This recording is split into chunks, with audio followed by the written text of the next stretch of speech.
ನಮಸ್ತೆ ಎಲ್ರಿಗೂ. ಎಲ್ಲರೂ ಕೂಡ ಹೇಗಿದ್ದೀರಾ? ಐ ಹೋಪ್ ಎಲ್ಲರೂ ಕೂಡ ಚೆನ್ನಾಗಿದ್ದೀರಾ.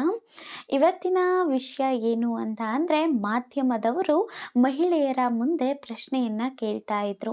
ಗೃಹಲಕ್ಷ್ಮಿಯ ಹಣ ನಿಮಗೆ ಬರ್ತಾ ಇದೆಯಾ, ನಿಂತೋಗಿದೆ ಅಲ್ವಾ ಅಂತ ಕೇಳಿದ್ದಕ್ಕೆ ಮಹಿಳೆಯರು ಕೂಡ ಏನು ಹೇಳ್ತಾ ಇದ್ರು, ಹೌದು ನಮಗೆ ಗೃಹಲಕ್ಷ್ಮಿ ಹಣ ಅನ್ನುವಂಥದ್ದು ಬರ್ತಾನೆ ಇಲ್ಲ ಎಷ್ಟೊಂದು ತಿಂಗಳಿಂದ, ಸೊ ನಿಂತೋಗ್ಬಿಟ್ಟಿದೆ ಅಂತ ಹೇಳ್ತಿರೋ ಅಂಥದ್ದು. ಹಾಗಾದರೆ ಇದಕ್ಕೆ ನಮ್ಮ ರಾಜ್ಯದ ಸಿ ಎಂ ಆಗಿರೋವಂಥವ್ರು ಮತ್ತು DCM ಆಗಿರಬಹುದು ಮತ್ತು ಸಚಿವೆ ಲಕ್ಷ್ಮೀ ಹೆಬ್ಬಾಳ್ಕರ್ ಮ್ಯಾಮ್ ಅವರು ಏನು ಹೇಳಿದ್ದಾರೆ, ಏನು ಪ್ರತ್ಯುತ್ತರವನ್ನು ಕೊಟ್ಟಿದ್ದಾರೆ, ಅದ್ರ ಬಗ್ಗೆ ನಾನು ನಿಮಗೆ ತಿಳಿಸ್ಕೊಡ್ತೇನೆ. ಅದೇ ರೀತಿಯಾಗಿ ನೀವೇನಾದರೂ ನಮ್ಮ ಚಾನಲ್ಗೆ ಮೊದಲನೇ ಬಾರಿಗೆ ಭೇಟಿ ನೀಡಿದ್ದೀರಾ, ಇನ್ನು ಸಬ್ಸ್ಕ್ರೈಬ್ ಮಾಡ್ಕೊಂಡಿಲ್ಲ ಅಂತಂದರೆ ದಯವಿಟ್ಟು ನಮ್ಮ ಚಾನಲನ್ನು ಸಬ್ಸ್ಕ್ರೈಬ್ ಮಾಡ್ಕೊಳ್ಳಿ.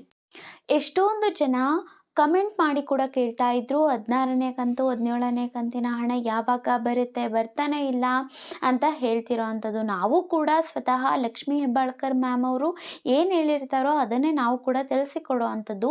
ಅವರು ಕೂಡ ಹೇಳಿದರು ಹೊಸ ವರ್ಷಕ್ಕೆ ಬರುತ್ತೆ, ಸಂಕ್ರಾಂತಿ ಹಬ್ಬಕ್ಕೆ ಬರುತ್ತೆ ಅಂತ, ಆದರೆ ಬಂದಿಲ್ಲ. ಅದಾದ ನಂತರ ಲಕ್ಷ್ಮೀ ಹೆಬ್ಬಾಳ್ಕರ್ ಮ್ಯಾಮ್ ಅವರಿಗೆ ಆಕ್ಸಿಡೆಂಟ್ ಆಯಿತು. ಅವರು ಚೇತರಿಕೆ ಮಾಡಿಕೊಂಡು ಬಂದ ನಂತರ ಮೊದಲಿಗೆ ಹೇಳಿದಂಥದ್ದೇ, ಅವರು ಗೃಹಲಕ್ಷ್ಮಿಯ ಹಣಕ್ಕೆ ಎಷ್ಟು ವೆಯ್ಟ್ ಮಾಡ್ತಿದ್ದೀರಾ ಅಂತ ಗೊತ್ತು, ಅದನ್ನು ನಾವು ಜಮಾ ಮಾಡ್ತೀವಿ ಅಂತ ಭರವಸೆಯನ್ನು ಕೊಟ್ಟಿದ್ದರು. ಅದಾದ ನಂತರ CM ಅವರು ಕೂಡ ಹೇಳಿದರು, ಸಿದ್ದರಾಮಯ್ಯನವರು, ಏನು ಅಂತಂದರೆ ಯಾವುದೇ ಕಾರಣಕ್ಕೂ ಕೂಡ ನಾವು ಗೃಹಲಕ್ಷ್ಮಿ ಹಣವನ್ನು ನಿಲ್ಲಿಸೋದಿಲ್ಲ, ಕೊಡ್ತೀವಿ ಅಂತ. ಅವರು ಕೂಡ ಬಾತ್ರೂಮಲ್ಲಿ ಜಾರಿ ಬಿದ್ದು ಗಾಯ ಮಾಡ್ಕೊಂಡಿರೋ ಅಂಥದ್ದು.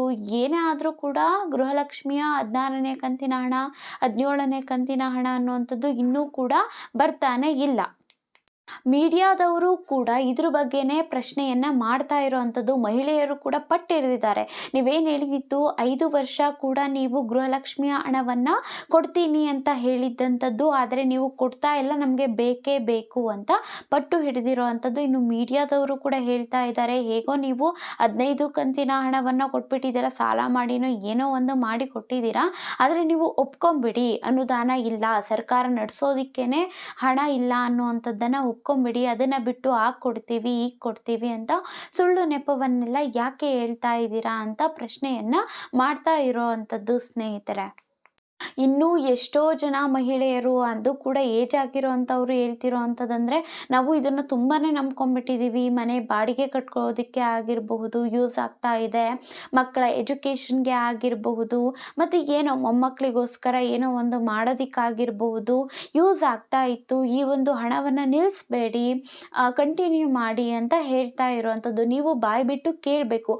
ಇದ್ರ ಬಗ್ಗೆ ನಿಮಗೆ ಏನು ಅನಿಸುತ್ತೆ ಅನ್ನೋವಂಥದ್ದನ್ನು ಕಮೆಂಟ್ ಮಾಡಿ ತಿಳಿಸಿ. ಯಾಕೆಂತಂದರೆ ನಿಮ್ಮ ಕಮೆಂಟ್ಗಳೇ ಸರ್ಕಾರವನ್ನು ತಲುಪುವಂಥದ್ದು. ಅದನ್ನು ಬಿಟ್ಟು ನಿಮ್ಮ ಮನೆಗೆ ಬಂದುಬಿಟ್ಟು ಕೇಳೋದಕ್ಕೆ ಆಗೋದಿಲ್ಲ ಅಲ್ವಾ. ಇವಾಗ ಏನು ಮಾಡ್ತೀರಾ ಅದು ನೋಡ್ತಾ ಇರ್ತಾರೆ.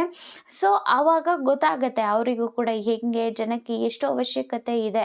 ಅವಶ್ಯಕತೆ ಇಲ್ಲ ಅಂತಂದರೆ ಅವರು ಕೂಡ ಕೊಡೋದಿಲ್ಲ ಅಲ್ವಾ. ನಿಮಗೂ ಕೂಡ ಬಾಯಿ ಬಿಟ್ಟು ಕೇಳಿದ್ರೆ ಮಾತ್ರನೇ ಅವಶ್ಯಕತೆ ಇದೆ ಅಂತ ಹೇಳಿಬಿಟ್ಟು ಅವರು ಕೂಡ ಏನೋ ಒಂದು ಅಟ್ಲೀಸ್ಟ್ ರೀಸನನ್ನು ಹೇಳ್ತಾರೆ. ಮೀಡಿಯಾದವರು ಕೂಡ ಅದೇ ಹೇಳ್ತಾ ಇರೋವಂಥದ್ದು, ಅಟ್ಲೀಸ್ಟ್ ರೀಸನ್ ಆದರೂ ಹೇಳಿ, ಯಾವಾಗ ಬರುತ್ತೆ ಅನ್ನೋಂಥದ್ದು ಹೇಳ್ರಿ. ಇದುವರೆಗೂ ಹೆಂಗೋ ಕೊಟ್ಬಿಟ್ಟಿದ್ದೀರಾ, ಲೇಟ್ ಆದರೂ ಕೂಡ 4,000 ಈ ರೀತಿಯಾಗಿ ಹಾಕ್ಬಿಟ್ಟು ಕೊಟ್ಟಿದ್ದೀರಾ, ಇವಾಗ ಯಾಕೆ ಕೊಡ್ತಾ ಇಲ್ಲ, ಅಟ್ಲೀಸ್ಟ್ ನೀವು ಕಾರಣ ಆದರೂ ಹೇಳಿ ಅಂತ ಹೇಳ್ತಿರೋ ಅಂಥದ್ದು. ಇದ್ರ ಬಗ್ಗೆ ನಿಮ್ಗೇನು ಅನಿಸುತ್ತೆ ಕಮೆಂಟ್ ಮಾಡಿ ತಿಳಿಸಿ. ವಿಷಯ ಇಷ್ಟ ಆಗಿದ್ದರೆ ಲೈಕ್ ಮಾಡಿ, ಸಬ್ಸ್ಕ್ರೈಬ್ ಮಾಡೋದನ್ನು ಮರಿಬೇಡಿ. Thank you for watching.